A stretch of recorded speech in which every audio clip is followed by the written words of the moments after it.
esiti ei olnudki plaanis sõna võtta, aga proua õiguskantsler, kui nii võib öelda, inspireeris mind. Ja ma tõepoolest küsisin talt küsimuse, et saada veidike siis selgust selle protseduuri osas, kus me praegu oleme.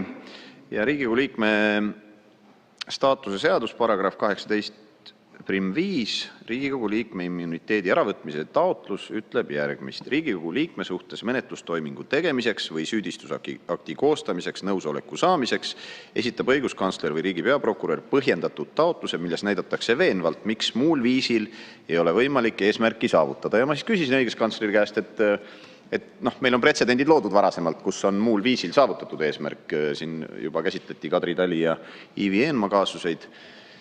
Ja õiguskantsler vastas, ma ütleks, ma ei tea, kas rumal on õige sõna või nagu tõesti, ma ei oleks oodanud nii kehva vastust. Ta ütles, aga kunagi pole jäetud rahuldamata. Et ma proovisin nagu sisuliselt aru saada, et kas siis on seda põhjendatust vaja või ei ole, aga siis tema põhjendus oli lihtne, et ta kunagi pole tehtud ja ma ei hakanud siis ka süvenema. Ma sain nii aru tema vastusest, et selles mõttes kurb.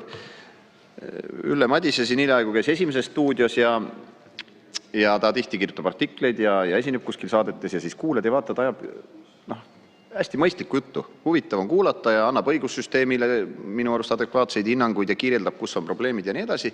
Aga ma pikalt olen jälginud tema karjääri, et ta tõesti teeb seda, aga siis, kui tema enda lauale jõuab mõni kaasus, siis ta ei käitu päris nii, nagu ta nendes teoreetilistes mõttearendustes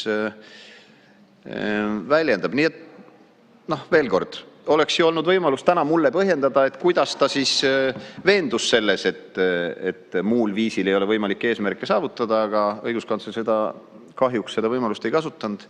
Ütles, et kunagi pole tehtud, ta ka ei tee.